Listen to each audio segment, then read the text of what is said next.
Good morning class. एक बार फिर से आपका लक्ष्य 24 में स्वागत है और मैं राज सर आपका इस प्लेटफॉर्म पर स्वागत करता हूं। चलो यह ध्यान दीजिएगा, हम लोगों का जो डिस्कशन था वो किसके ऊपर चल रहा था? चक्रवृद्धि ब्याज, इसी के ऊपर डिस्कशन चल रहा था। ओके, तो चक्रवृद्धि ब्याज जो डिस्कशन हम लोगों का चल रहा है, इसी में आज हम लोग कुछ विशेष बातों को सीखेंगे और परीक्षाओं में भी यहाँ से कई बार प्रश्न पूछे जाते हैं, तो थोड़ा ध्यान से समझिएगा, बात आपको समझ में आ जाएगी। पहले एक बेसिक बात आप समझिए, चक्रवृद्धि ब्याज कहते किसे हैं?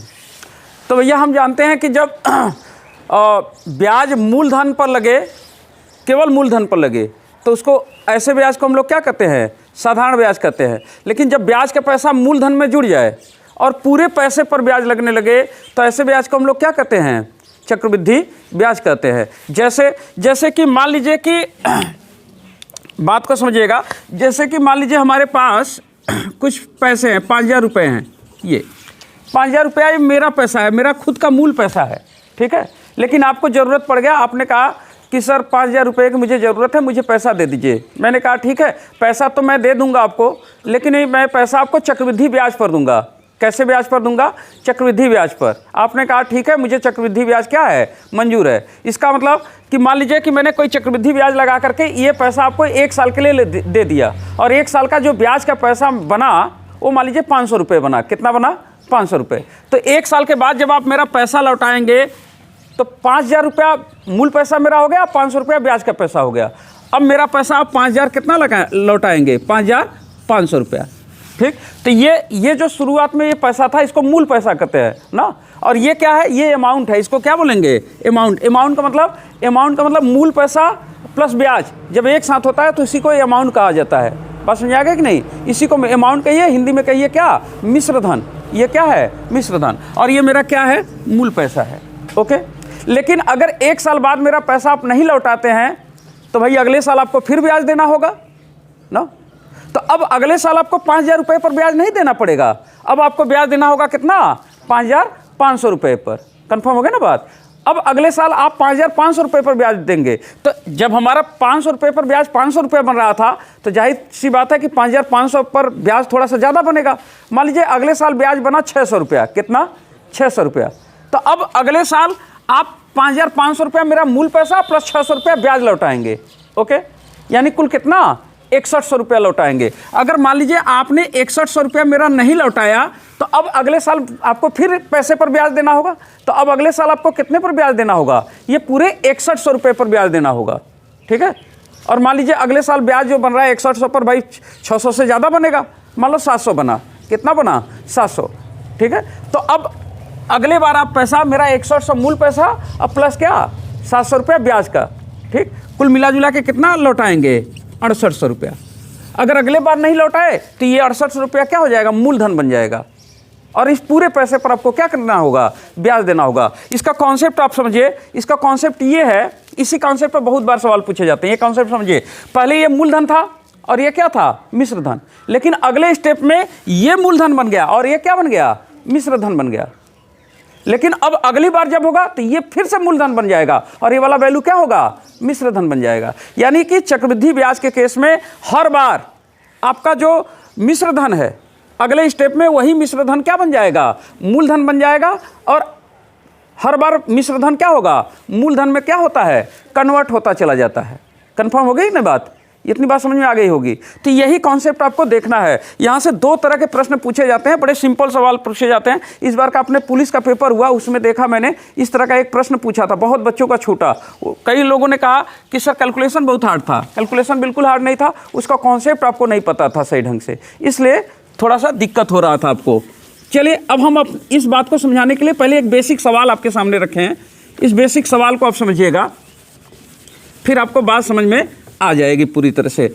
तो जैसे कि यहाँ पर हमने एक सवाल रखा आपके सामने कि कोई धन का मतलब वह धन मुझे नहीं पता कि कितना धन है, कुछ पैसा है, लेकिन कोई धन किसी चक्रवृद्धि ब्याज की दर से, उस पर एक चक्रवृद्धि ब्याज भी आपसे लिया जा रहा है।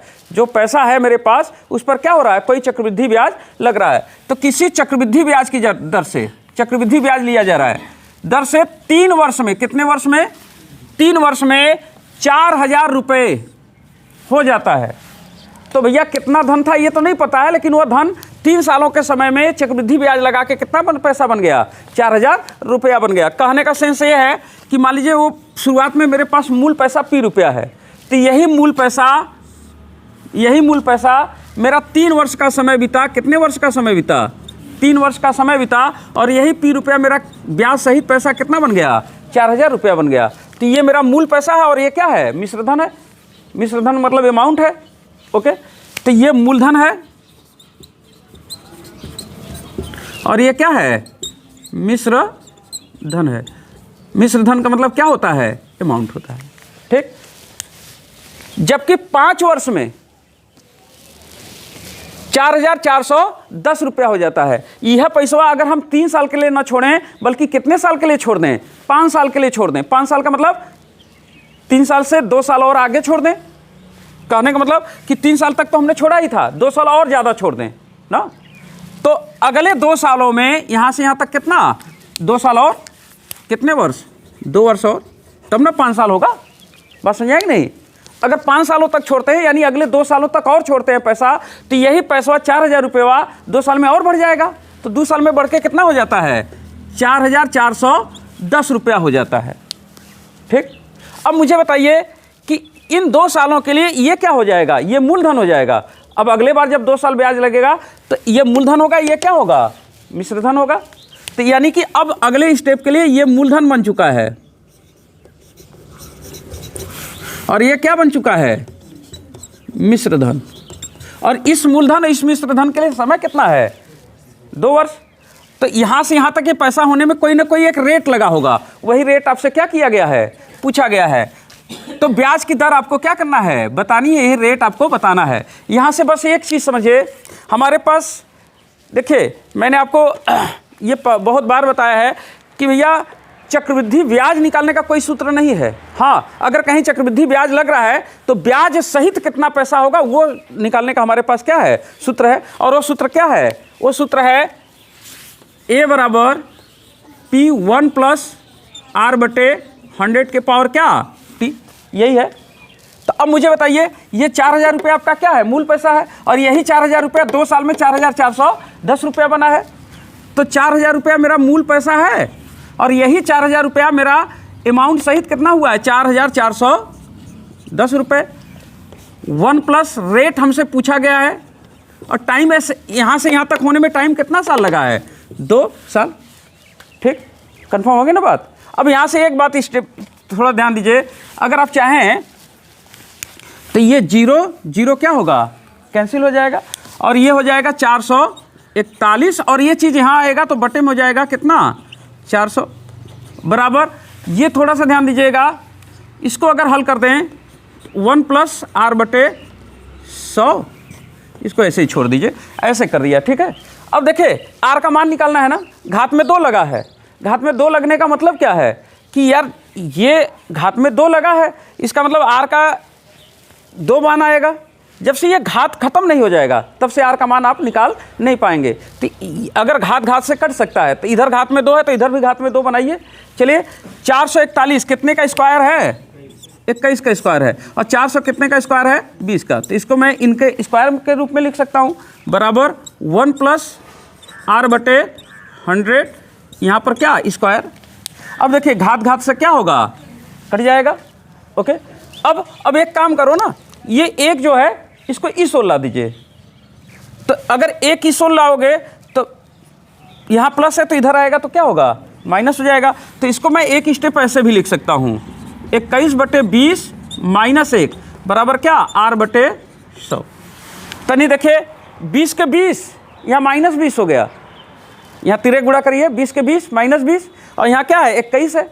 21 में से 20 घटेगा तब भी कितना बचेगा, 1, यानी कि ऊपर 1 बचेगा बटे 20 बराबर R बटे कितना, 100।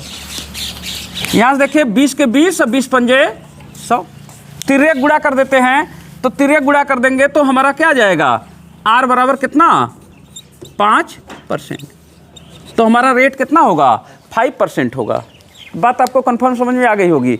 तो भैया किसी को कोई डाउट रह गया, चलिए लिखा पढ़ा हुआ आ रहा है, कोई डाउट है तो चलिए मैं यही आपको बात बता रहा था कि भैया हर एक एक चक्र पूरा होने के बाद ब्याज का पैसा कहाँ जुड़ जाता है? मूलधन में जुड़ जाता है, ठीक। और पूरे पैसे पर ब्याज लेने लगता है, यानी हर एक स्टेप पूरा होने के बाद हर मिश्र धन क्या बन जाएगा? मूलधन बन जाएगा, ठीक है। इतना बात समझ आ गया? चलिए अपनी बात को और अच्छी तरह से समझाने के लिए मैं आपके सामने दूसरा प्रश्न रख रहा हूँ ना। एक प्रश्न फिर से लिखते हैं। क्वेश्चन लिखे, चलो ये अब हम बात करने जा रहे हैं किसके ऊपर? समान समय अंतराल। किसके ऊपर? समान समय अंतराल। समान समयांतराल। समान समय अंतराल का मतलब ये समझिए, समान समय अंतराल का मतलब कि जो समयों का अंतराल है वो क्या हो? बराबर हो, एक समान हो। जैसे कि मान लीजिए कि हमने कोई बात, जैसे मान लीजिए हमने मूलधन आपको मूलधन के रूप में 5,000 रुपया दे दिया। क्या बात हो रहा है? बात नहीं करिए। मूलधन के रूप में 5,000 रुपया मैंने आपको दे दिया, तो ये 5,000 रुपया मैंने आपके पास मूल रूप पैसा दे दिया, और मान लीजिए कि 3 सालों के बाद ये पैसा कुछ और हो गया, ठीक है। और अगले 3 सालों के बाद ये पैसा कुछ और हो गया। बात समझ आया? तो यहाँ पर ये भी 3 साल ड्यूरेशन, ये भी 3 साल ड्यूरेशन, तो हर साल ड्यूरेशन क्या है? एक समान है। बात समझ रहे हैं? हर साल ड्यूरेशन क्या है? एक समान है। तो इसी को कहते हैं समान समय अंतराल, ठीक। तो समान समय अंतराल के केस में हमेशा बीच वाले वैल्यू का, जो बीच वाला पैसा है उसका स्क्वायर किनारे किनारे के गुणा के क्या होता है? बराबर होता है। बीच वाले वैल्यू का स्क्वायर किनारे किनारे के गुणा के क्या होगा? बराबर होगा। समान समय अंतराल रहेगा तब। यही बात मैं आपको बताने जा रहा हूँ। चलिए इसी बात को सिद्ध करना है, इसी बात को मुझे बताना है। आइए चलिए मैं अपने सवालों के माध्यम से इस बात को रखता हूँ आपके सामने। मैंने आपके सामने एक प्रश्न रखा, क्या कि एक नगर की 1975 में जनसंख्या x थी। कोई नगर है और जैसे कि मान लीजिए एक जगह है और इस जगह पर 1975 में यहाँ का जनसंख्या देखा गया, तो 1975 में यहाँ की जनसंख्या कितनी थी? x थी, ओके। अब फिर कह रहा है तथा 1985 में जनसंख्या कितनी थी? y थी। 75 में x थी, 85 में कितना हो गया? y हो गया। चलो भैया 1985 में आकर हमने देखा तो 1985 में जनसंख्या बदल के कितना हो चुकी थी? y हो चुकी थी। और जब हमने 1995 में देखा, करा यदि जनसंख्या वृद्धि दर जबकि 1995 में कितना थी? z थी। तो 1995 में जनसंख्या कितनी है? z है। तो यहाँ से थोड़ा देखिए तो ध्यान दीजिए, 1975 में एक नगर की जनसंख्या x थी और 10 साल के बाद 1985 में जनसंख्या देखा गया तो कितना था? y था। और अगले 10 साल के बाद 1995 में जब जनसंख्या देखा गया तो जनसंख्या कितना हो चुका था? z हो चुका था। तो हर जगह समान समय अंतराल है कि नहीं है? ओके, इतनी बात समझ आ गई। तो ऐसे केस में y का स्क्वायर, y का जो स्क्वायर होगा x गुणे क्या होगा? z होगा। यही बात मुझे प्रूव करना है, यही चीज़ आपको दिखाना है। बात समझ आ गई कि नहीं? चलिए, तो हमसे कहा गया कि जनसंख्या वृद्धि दर प्रतिवर्ष समान हो तो x, y और z में संबंध स्थापित कीजिए। और एक बात और जान लीजिए कि मशीन हो, पेड़ पौधा हो या जनसंख्या हो, ये हमेशा किस तरह से बढ़ते हैं? ये हमेशा चक्रवृद्धि ब्याज के हिसाब से बढ़ते हैं। जैसे कि मान लीजिए हमारे गांव की जनसंख्या इस समय 5,000 है और मान लीजिए उसमें 10 बच्चे जन्म ले लिए ना, तो अगली बार जब जनसंख्या बढ़ेगा तो 5,000 10 बच्चों का मूलधन लेकर के बढ़ेगा। समझ रहे हैं? जितनी जनसंख्या बढ़ती जाती है वो मूल जनसंख्या में क्या होता है? जुड़ता हुआ चला जाता है। तो जनसंख्या हो, मशीन का दाम हो या कोई पेड़ पौधा हो, इसमें जो ग्रोथ होता है हमेशा चक्रवृद्धि ब्याज के हिसाब से होता है। इतना बात समझ के रखिएगा। कोई डाउट रखा इसमें? नहीं। चलिए अच्छा, एक बात समझिए भैया, 1975 में जनसंख्या x थी और 1985 में जनसंख्या क्या हो गई? y हो गई। तो ये कहने का मतलब कि ये तो मूल है, ये क्या है? मूलधन एक तरह से है, और ये क्या है? ये मिश्रधन है, क्योंकि x जनसंख्या जो मूल रूप से था वो 10 साल के बाद क्या हो गया? y हो गया। तो इसमें ब्याज और मूल दोनों है, तो ये मिश्रधन हो गया। कोई डाउट है इसमें? नहीं। और ऐसा होने में कितने साल का समय लगा है? यहाँ से यहाँ तक का ड्यूरेशन कितना साल है? 10 वर्ष है। तो इस लिहाज से अगर इन दोनों में एक रिलेशन देखा जाए तो हमारे पास एक सूत्र है, क्या चीज़? कि a बराबर P1 प्लस R बटे 100 के पावर क्या? t। इस लिहाज से P क्या है इसमें, मूलधन क्या है, x है, और अमाउंट क्या है, y है। 1 प्लस R/100। टाइम कितना लगा है x को y होने में, कितने साल, 10 साल। कोई डाउट रखा इसमें, नहीं। अच्छा, इस लिहाज से अगर हम देखें तो ये रिलेशन हमने निकाल लिया। अच्छा मुझे बताइए, अब अगले कंडीशन के लिए ये मिश्रधन क्या बन जाएगा, यही मिश्रधन किस में हो जाएगा, अब ये मिश्रधन बन जाएगा मूलधन, और ये वाला क्या बन जाएगा अगली बार, ये बन जाएगा मिश्रधन। अगली बार, ये बात समझ रहे हैं कि नहीं, ये मूलधन है, ये मिश्रधन है। अगले स्टेप के लिए, अगले 10 साल के लिए मिश्रधन क्या बन जाएगा, मूलधन। अब पूरे पैसे पर ब्याज लगेगा ना, और ये क्या बन जाएगा, मिश्रधन। तो इस लिहाज से अगर देखा जाए, इन दोनों में रिलेशन देखा जाए, तो हमारा मूलधन कितना है, y, मूलधन y है, और y को क्या हो गया है, y जो है z में कन्वर्ट हो गया है, यानी मिश्रधन कितना हो गया है, z।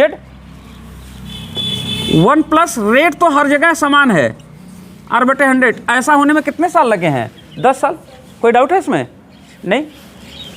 अच्छा मुझे एक बात बताइए, अगर हमको x y z में संबंध चाहिए तो x देखिए 1 प्लस R/100 के पावर 10, 1 प्लस R/100 के पावर 10, ये दोनों क्या है, एक समान है ना। तो इसका मतलब कि बाकी चीज़ों को अगर इधर कर दिया जाए तो इसका मान हम लेफ्ट हैंड अगर बराबर हो गया तो राइट हैंड भी क्या होगा, बराबर होगा। जैसे कि यहाँ से देखिए, यहाँ से अगर मैं इसको कैलकुलेट करूँ तो मैं पाऊंगा कि x यहाँ गुणा है तो इधर आएगा तो क्या होगा, भाग होगा। तो यानी y बटे क्या हो जाएगा, x बराबर 1 प्लस R/100 के पावर में क्या, 10। और अगर यहाँ से देखा जाए, तो ये y यहाँ इसके बटे में आ जाएगा, z बटे y बराबर यहाँ पर क्या, 1 प्लस R/100 के पावर में क्या, 10। देख रहे हैं, दाहिना साइड दोनों का क्या है, बराबर है, तो बायां साइड भी आपस में क्या होंगे, बराबर होंगे। तो इसका मतलब मैं ये कह सकता हूं कि चलो भैया, ये समीकरण नंबर 1 है और ये समीकरण नंबर क्या है, 2 है। तो समीकरण 1 और 2 से मिला करके देखा जाए तो y बटे x बराबर क्या होगा, z बटे y। ठीक, अगर यहाँ से तिरक गुणा करें तो हम देखेंगे कि y में गुणा होकर क्या हो जाएगा, y², और यहाँ से x और z का आपस में क्या हो जाएगा, गुणा हो जाएगा। यानी y² बराबर क्या हो गया, x इंटू z। बात समझाया। यानी कि अगर इस तरह का बात कभी भी देखो कि कोई पैसा है जितने, कुछ मान लीजिए 5 सालों में इतना हुआ और अगले 5 सालों में इतना हो गया, ठीक, तो बीच वाले पैसे का स्क्वायर किनारे किनारे के गुणा के क्या होगा, बराबर होगा। यहाँ देखिए y का स्क्वायर x इंटू z आया है कि नहीं आया है, कंफर्म हुआ कि नहीं बातें। तो इसी पर सवाल पूछा था आपसे पुलिस में, क्या पूछा था, पूछा यही था कि वो क्या किया था, कुछ पैसा दे दिया था कि कोई पैसा है, इतने समय में इतना हो जाता है, इतने समय में इतना हो जाता है, ठीक है। उसमें से एक पैसा गायब करके एक पैसे का वैल्यू पूछा गया था। देखिएगा, मैंने 17 तारीख का पेपर हल कराया था, तो उसके बाद मैंने जो है उसमें ये सवाल बताया था। अब कई बच्चे कहे कि सर 17 तारीख के बाद का पेपर आपने हल नहीं कराया। हमने कहा भैया पेपर लीक हो गया, हल कराने का फ़ायदा क्या है। तो मुझे उसी दिन मालूम हो गया शाम को कि पेपर लीक हो रहा है, तो हमने कहा कि इसको हल कराना नहीं है, दिमाग ऐसे ही आउट हो गया। ये लगा लीजिए। चलिए ध्यान दीजिएगा, जो हमने अभी कॉन्सेप्ट बताया आपको, उस कॉन्सेप्ट को क्लियर करने के लिए एक सवाल मैं आपके बोर्ड पर रखा हूँ। सवाल क्या है देखिएगा, मैंने कहा कि 1984 ईस्वी में एक मशीन का मूल्य है 400 रुपया, यानी कि 1984 में आप मशीन का दाम देख रहे हैं तो 400 रुपया पा रहे हैं। यहाँ देखिए 3 स्टेप में बात कहा है। 1984 में बात बताया गया कि 1984 में जब मशीन का दाम देखा गया तो उसमें दाम कितना था, 400 रुपया था। ध्यान, कोई डाउट है इसमें, नहीं। और 1988 में दाम कितना है, और 1988 में 900 रुपया था। 1984 में एक मशीन का मूल्य 400 रुपया था और 1988 में 900 रुपया था। यदि वृद्धि दर प्रतिवर्ष बराबर हो तो 1986 में मशीन का मूल्य आपको बताना है कि क्या था 1986 में। थोड़ा सा ध्यान दीजिएगा, 1984 के बाद क्या आएगा, 86 आएगा, और 86 के बाद 87, तब जाके 88 आएगा। तो 3 समय आपको दिया है, 84, 86 और 88। 84 से 86 2 साल और 86 से 88 कितना 2 साल। तो समय अंतराल आपस में क्या है, बराबर हैं। तो यहाँ पर भी समय 2 साल का है और यहाँ पर भी समय कितना अंतराल 2 साल का है। तो 2 साल का समय अंतराल है। 84 में दाम आपको कितना बताया गया 400, 88 में दाम आपको बताया गया 88 में दाम कितना था 900 और 86 का दाम आपसे क्या किया गया है, पूछा गया है। तो हम जानते हैं कि अगर समान समय अंतराल हो और चक्रवृद्धि ब्याज का रेट हर जगह बराबर हो तो बीच वाले का वैल्यू का गुणा बीच वाले का स्क्वायर किनारे किनारे के गुणा के क्या होगा, बराबर होगा। कंफर्म है। तो चलिए, तो हमने कर लिया कि मान लीजिए 1986 में दाम कितना था, x रुपया था। ये हमने क्या कर लिया, मान लिया। तो हम जान रहे हैं कि x का स्क्वायर बराबर होगा कितने के 400 गुणे 900। देखिए यहाँ स्क्वायर है तो स्क्वायर जब हटेगा तो इधर के रूट निकलेंगे। तो चलिए x बराबर 400 का रूट कितना 20 और 900 का रूट कितना 30। चलिए x बराबर कितना होगा 3 दूनी 600 रुपया। बात सही है कि नहीं। तो 600 रुपया। अगर ये बात आपको याद रहेगा तो तुरंत आप लगा लेंगे। अगर ये बात याद नहीं रहता तब आपको थोड़ा सा तब दिक्कत हो जाता। तब आपको जैसे सवाल हैंडल होगा उसी तरह से हैंडल करना होगा। तब कैसे लगाते हैं, देखिए एक इसमें भी ज़्यादा समय नहीं लगेगा। यहाँ से यहाँ तक होने में क्या साल लगा है, 2 वर्ष लगा है। तो ये क्या है, ये मूल पैसा है, ये मूलधन है, ये P है और ये क्या है, A है। ठीक है। तो इस हिसाब से हम जानते हैं A बराबर क्या होता है P 1 + R/100 के पावर T, यही होता है। तो इस लिहाज से अगर इन दोनों में रिलेशन देखा जाए तो मेरा रिलेशन क्या बनेगा, A की जगह क्या है x और P की जगह क्या है 400। 1 + R/100 के पावर टाइम का साल 2 साल। ओके, बस समझ आएगा कि नहीं। तो अब यही 400 को हम यहाँ पर भेज देंगे तो x बटे कितना हो जाएगा 400 बराबर 1 + R/100 का क्या स्क्वायर। ये समीकरण नंबर क्या 1। और इसी तरह से अब इसमें देख लेंगे।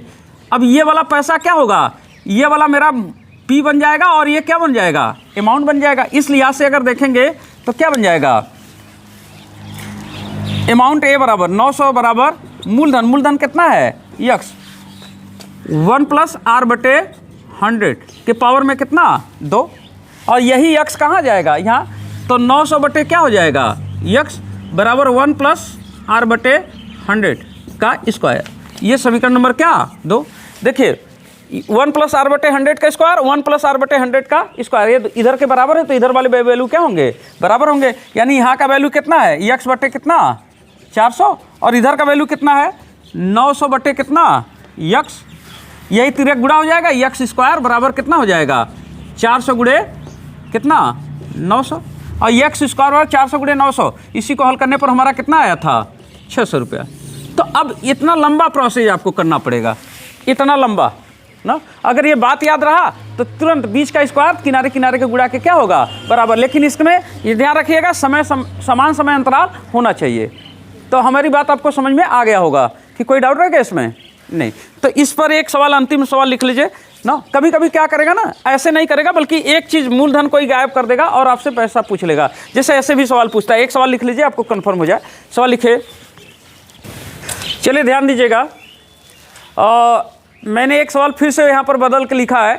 देखिए सवाल कभी कभी इस तरह से भी पूछा जा सकता है। क्या सवाल पूछा है, कोई धन किसी चक्रवृद्धि ब्याज की दर से, कोई धन किसी चक्रवृद्धि ब्याज की दर से 3 वर्ष में 8000 रुपया हो जाता है। 3 साल में पैसा कितना हो जाता है 8000। तो धन मूलधन कितना है ये नहीं पता है, लेकिन यही मान लीजिए हमारे पास मूलधन है। यहाँ पर देखिए ये मान लीजिए मेरा मूल पैसा था और यही मूल पैसा मेरा 3 साल का वक्त लेता है और 3 साल में कितना हो जाता है 8000। तो ये P रुपये को 8000 रुपये होने में कितने समय लग गए हैं, 3 वर्ष का समय लग गया है। यानी यहाँ से यहाँ तक आने में कितना साल लग गया है 3 साल। और फिर कह रहा है जबकि 6 वर्षों में पूरे 6 साल अगर आप पैसा छोड़ते हैं तो कितना हो जाता है 10000। थोड़ा ध्यान दीजिएगा, 3 साल आकर के इतना हो रहा है और 6 साल आने में कितना हो रहा है। अगर हम शुरू से आकर के 6 साल तक आते हैं तो मेरा पैसा कितना हो जाएगा 10000 रुपये। तो मुझे बताइए कि यहाँ से यहाँ तक का समय कितना है, 3 साल है। कितना है 3 वर्ष। यहाँ देखिए 3 साल ही मिलाकर यहाँ से यहाँ तक आने में 6 साल हो गया ना। बात समझ आया कि नहीं? तो कह रहा है कि कोई धन किसी चक्रवृद्धि ब्याज की दर से, ये मान लीजिए मूलधन हमारा P है, तो यही चक्रवृद्धि ब्याज की दर से 3 सालों में 8,000 और 6 सालों में 10,000। 6 सालों में मतलब 3 साल और चलेंगे तब जाके 6 साल होगा, तो अगला 3 साल में 10,000। ठीक, तो अब देख रहे हैं समय समान समय अंतराल है, इसका मतलब बीच वाले का स्क्वायर किनारे किनारे के गुणा के क्या होगा, बराबर होगा। कन्फर्म बात? तो यहाँ से अगर हम देखें तो 8,000 का स्क्वायर किनारे किनारे के गुणा के बराबर होगा, यानी P गुणे कितना, 10,000। यही अब देखिए एक काम करता हूँ, 8 अट्ठे 64, 3 शून्य 3 शून्य और 6 शून्य हो जाएगा, P गुणे 4 शून्य। अब देखिए ये 4 शून्य, यहाँ के 4 शून्य से क्या होगा, कट जाएगा, P बराबर कितना, 6400 रुपया, यानी मूलधन कितना होगा, 6400 रुपया होगा। तो बात समझ आएगी नहीं? कभी भी इस तरह का ड्यूरेशन हो। अब देखिए यहाँ 6 साल का है, तो 6 साल का मतलब क्या है, करा ना कि P रुपया था, 3 सालों में इतना हुआ और 6 सालों में इतना, तो 6 साल का मतलब कि 6 साल का मतलब 3 साल और जाएंगे तब ना 6 साल होगा। तो ये दोनों समय के बीच में क्या है, समान समय अंतराल है। जब समान समय अंतराल दिख जाए तो बीच वाले के स्क्वायर किनारे किनारे के गुणा के क्या होगा, बराबर होगा। ये ध्यान रखिएगा, इस पर सवाल कई बार पूछा जाता है। तो ये बात आपको समझ में आ गया होगा। ठीक है, अब आप हेडिंग डाल लीजिए के माही। हाँ, के माही, जैसे कहता है ना छमाही, तिमाही, चौमाही, 2 माही ना, ठीक है।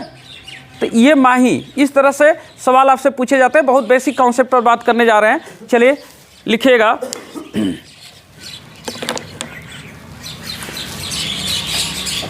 स्टार्ट करें। देखिए टाइम कितना हुआ, टाइम देख लीजिए तो एक बार, 7:22। अच्छा, तो ऐसा करते हैं ना कि इस टॉपिक को अब कल डिस्कस करते हैं ना, इस टॉपिक को कल डिस्कस करेंगे, कराते हैं। तो चलिए भैया, आज के लिए बस इतना ही वीडियो में, और अब आपसे लेंगे वीडियो में विदा और कहेंगे खुदा हाफिज़, जय सिया राम, हर हर Mahadev, thank you, tata, bye bye.